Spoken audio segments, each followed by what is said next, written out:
Hey, Kat, do you find yourself ordering more online now with coronavirus? Kat? Kat? Wait, I'm sorry. What was that? The Instacart driver was at the door. You were saying? I was wondering if you were ordering more online now, but clearly you are. I definitely am too, even groceries when I can, which I never used to do. But even without coronavirus, I never hesitated to order most things online. I feel like Amazon just changed everything. Yeah, it did. I didn't really even use it that much, just even a few months ago. But lately, I've bought everything from books and gift certificates to popsicle molds and sushi kits online. And don't judge. You gotta keep the kids busy. Well, as you know, all that shipping and freight affects our greenhouse gas emissions. Yeah, freight accounts for about a quarter of our emissions in California. So every easy purchase with just a click of a mouse has both physical and environmental repercussions, even though it may not seem like it at the time. Last year, consumers spent $600 billion online in the U.S., up 14% from the previous year. And yes, that number is rising as we deal with a pandemic. So does all that online ordering have a bigger carbon footprint than getting in your car and driving to the store? The answer to that, according to our experts, is it depends. It depends. Yeah, and that's Miguel Jaller's favorite phrase. He co-directs the UC Davis Sustainable Freight Research Center at the Institute of Transportation Studies. E-commerce is not bad. I mean, there are many things that where e-commerce has an advantage from you going to the store. So it depends. And before we get into what it depends on, I asked him lots of other questions too, like if you order everything at once so that it's all in the same shipment or bundle, does that make a difference in our environmental footprint? Again, everything depends. Is there a bigger environmental cost if you want your package delivered quickly, like same day? It always depends. Okay, so much for simple answers. But we're going to get to the bottom of this in this brief bonus episode of Unfold, and Miguel will help explain it all. Climate models all agree that temperatures are going to increase. It's going to be hotter, it's going to be drier, fire's going to burn more frequently. Maybe this is never going to be the way it was again. We need to come up with ways to literally pull CO2 out of the atmosphere. How are we going to work together to solve a challenge like climate change? Coming to you from our closet studios as we shelter in place across the Sacramento region, this is Unfold, a UC Davis podcast that breaks down complicated problems and discusses solutions. This week, we unfold the environmental footprint of e-commerce. I'm Amy Quinton. And I'm Kat Curlin.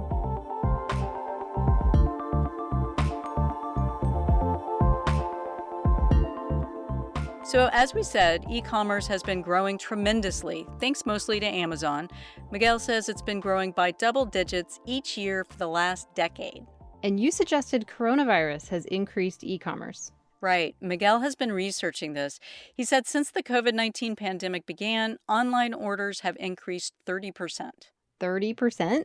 Okay, I guess it's not just me then. It is not. Online purchases of some goods increased tenfold in just April and May during those first stay-at-home orders. And probably not surprisingly, e-groceries saw the largest increase in sales, while sales of clothes went down. That makes sense. I mean, why would people buy clothes when they can't go out and show them off? You mean you don't dress up for these Zoom conversations, Kat? You've seen me. Well, clothing is also the largest segment of e-commerce, and it tanked in April. But Miguel says some retailers were affected by other issues during the initial phase of the virus. There were disruptions in the supply chain. They had disruptions in terms of their distribution capacity. Warehouses got impacted by the pandemic.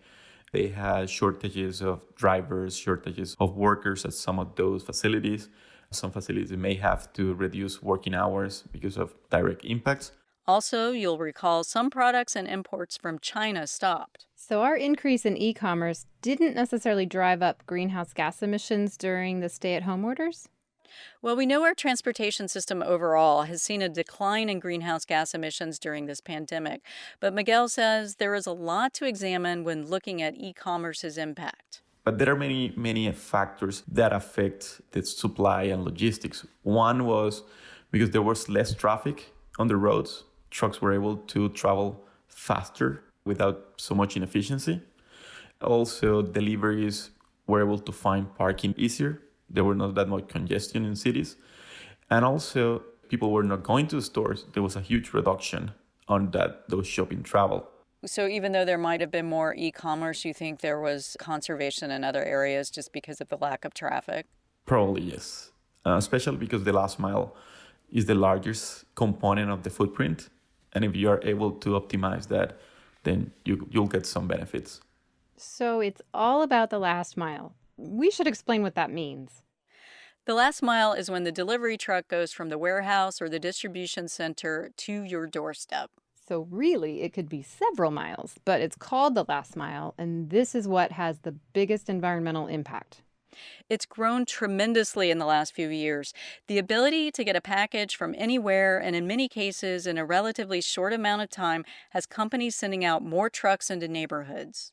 How much of a role does fast shipping play? Well, that's a good question. Fast shipping has really changed the landscape. Several years ago, you might recall that Amazon offered free one-day delivery, but you had to purchase a certain amount. Then last year, all of a sudden, the cost of the purchase no longer mattered. If you were a Prime member and needed a $4 item, they'd ship it to you for free that same day. Right. Incredibly convenient for the consumer, and let me guess, incredibly bad for the environment. Miguel says when someone wants a delivery fast, companies begin to prioritize speed over system efficiency. He says shipping loses efficiency when you can't combine as many orders as possible on the same truck. Miguel compares it to mass transit. Consolidation is what drives better efficiency. When we talk about passengers, that's why public transit is better than everybody using their own cars, because you are consolidating a lot of trips in one train or in one bus. So it's similar to the freight. The more you can consolidate in the same vehicle, the less resources you're using to move those people or cargo. When you start shortening the deliveries, or when you offer niche products that you don't have the volume to consolidate, then that efficiency goes down. So if we want same-day delivery, companies are more likely to put fewer items on the truck. There are trucks driving around, believe it or not, that are nearly empty. And some companies have also begun to contract out these delivery services using passenger cars, but that also puts more cars on the road, likely from companies that have no logistics training. But Miguel said whether e-commerce's environmental impact is greater than traditional shopping always depends. On what?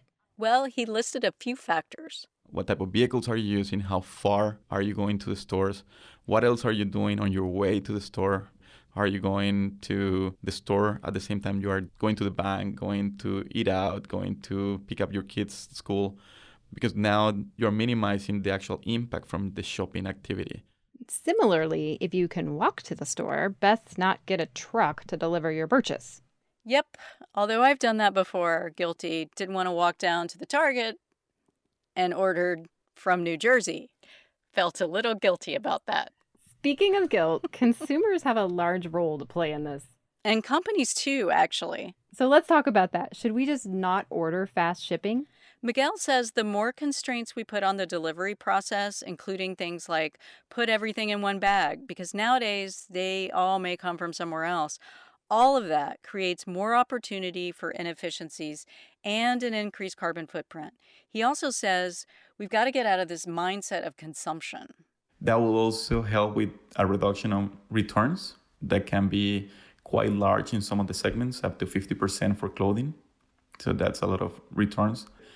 And also all this impulse shopping that happens every few minutes. Oh, I forgot to buy this. And then they go in and make the click. 50% returns for clothing? That's huge. It was surprising to me too, but there are also companies that have set up their business model this way, like clothing companies that ask consumers to just keep what they want to purchase and just send the rest back. Yeah, I totally do Stitch Fix, and it costs me nothing to do the returns. Right, so why wouldn't you? Miguel had a few other tips too. If you can get everything you need delivered on a regular basis, it helps companies plan and distribute more efficiently. I imagine not a lot of consumers know all this. Miguel says companies could help educate consumers about these things too by being more transparent about the actual environmental costs of fast delivery, or say allowing customers a greener delivery option. It sounds like this is something consumers should demand if we really want to make a difference for the climate. I really think consumers hold a lot of power in this. I mean, after all, we're the ones that keep buying and wanting it delivered fast, right? Companies are just responding to what we've been asking for. I did read that, at least with Amazon, they'll soon purchase zero-emission trucks. They've agreed to purchase 100,000 of them to begin deliveries next year. And at least in this state, we're on a road to mandating that truck fleet operators purchase zero emission vehicles. Right. The California Air Resources Board just this year is making manufacturers ramp up sales of zero-emission vehicles.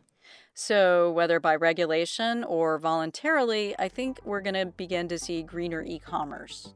You can find out more about Miguel Jaller's research on our website at ucdavis.edu/unfold or visit our climate website, climatechange.ucdavis.edu. Thanks for listening to Unfold.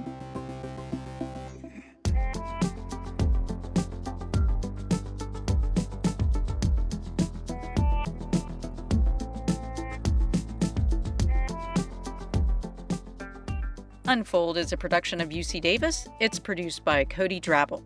Original music for Unfold comes from UC Davis alumnus Damian Verrett and Curtis Jerome Haynes.